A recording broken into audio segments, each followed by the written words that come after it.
Os remédios são perigosos. Vou fazer uma pergunta, não sei se vocês têm essa resposta, porque é uma coisa de dentro dos institutos. Tem como, numa pesquisa dessa, se manipularem as perguntas, a forma de perguntar? Tem. Ou se a pessoa responder uma coisa, ela colocar outra ou forçar uma? Tem como fazer isso? Não nesse sentido. Eu acho que a metodologia diz tudo, né? A metodologia, você guia uma pesquisa de acordo com a metodologia. É. Por exemplo, se você chega... Vamos imaginar o seguinte, Vamos dar um olha... exemplo. Sei lá, vou pegar um exemplo. Bolsonaro, ele é rejeitado por 60% das pessoas, ele quis dar cloroquina, não comprou vacina e não sei o que lá. Você votaria nele para presidente? Isso é uma pergunta que está obviamente induzida, né? Claramente você já está falando, o cara é muito ruim e tal, mas você votaria nele mesmo sendo ruim? Isso é uma indução. Agora... Isso existiu, que fique bem claro, né? A gente em algumas pesquisas Oeste, eu vi sim. questionário disso. A gente colocou na Revista Oeste como que são feitas as pesquisas e lá tava lá mostrando que você coloca assim um monte de coisas negativas do Isso governo eu e acho depois que é uma termina e fala indução. assim, aí você vai votar no Bolsonaro? Teve isso. Isso eu acho que é uma indução. Mas da mesma forma que se eu perguntasse, olha, você sabia que o Lula foi preso pra não sei o que lá, ele tá na cadeia há tantos anos, ele roubou R$1 milhão, você votaria nele? É indução. É a mesma coisa. É manipulação. Só que é do outro lado.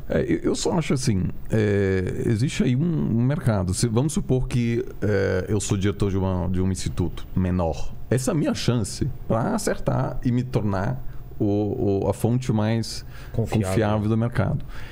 Então, assim, eu acho, assim, tem uma questão, o Cas Mudde, que é um dos principais especialistas em opinião pública do mundo, um professor, ele olhou para as pesquisas no Brasil e tweetou e disse, caramba, isso levanta uma série de perguntas interessantes sobre as eleições nos Estados Unidos.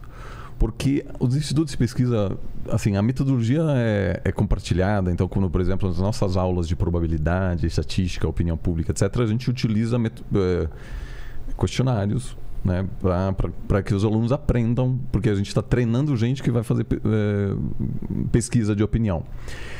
Então, ele disse assim, será que isso aumenta a possibilidade das pesquisas errarem nos Estados Unidos também?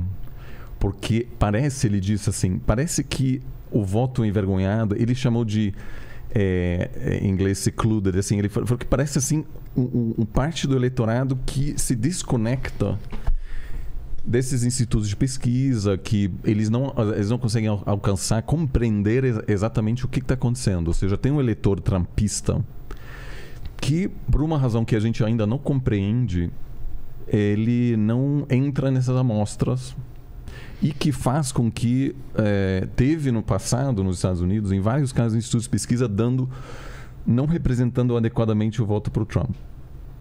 Então, eu acho que estamos diante de uma coisa realmente nova que precisam entender. Pode ser que algum instituto ou outro tenha propositalmente... Má fé, né? Eu não faço a menor ideia.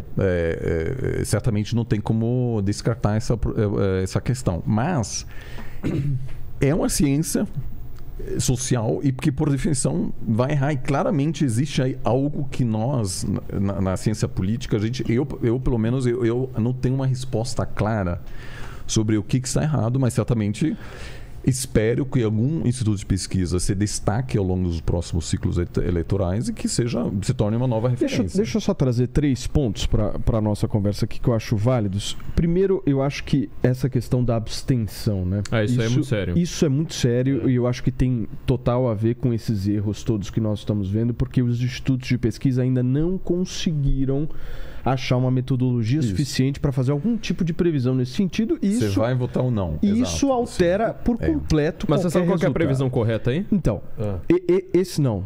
Em relação ao que você fala? Em relação à abstenção. Eu, um pouquinho antes das eleições, eu fiz uma piada que eu acho muito séria, na verdade, né? Chuva. Você tinha que ter olhado também para a previsão do tempo. Olha que coisa interessante. Pode, daqui a pouco eu falo. Só esses 3 pontos. Então, eu acho que essa questão da abstenção é válido da gente trazer, Rogerão. O segundo ponto que eu acho que vale muito a gente trazer, que aí é uma obrigatoriedade eleitoral do Brasil que impõe erros aos institutos de pesquisa, que é a obrigatoriedade do voto, né? Quando você parte do pressuposto de que todos são obrigados a votar, você, por muitas vezes, incorre em pessoas que estão respondendo por, putz, eu sou obrigado a isso e dane-se, né? Então, eu acho que você perde um pouco nisso. E um terceiro ponto é o seguinte, há um mercado para que esses institutos de pesquisa existem, em um mercado principalmente composto de emissoras de televisão, rádio, emissoras de comunicação. Essas pesquisas, elas não brotam do céu. Nenhum instituto de pesquisa, um Datafolha, um IPEC ou qualquer outro acorda e fala, vou fazer uma pesquisa hoje para presidente. Não, ela é contratada para isso. Ou seja, as emissoras de comunicação, os veículos de comunicação, eu acho que tem uma grande responsabilidade nessa história também. Porque há uma demanda imposta por essas emissoras semanal, ou praticamente a cada 2, 3 dias, que por muitas vezes, e isso ficou demonstrado nessa eleição, os institutos de pesquisa não dão conta de suprir essa demanda toda, e nem muito menos a sociedade, de a cada 2 ou 3 dias responder de imediato a algum tipo de mudança. Então eu acho que esses 3 pontos, a abstenção, a questão da obrigatoriedade do voto e a demanda por parte de veículos de comunicação de termos pesquisas constantes, levam a gente a essa situação.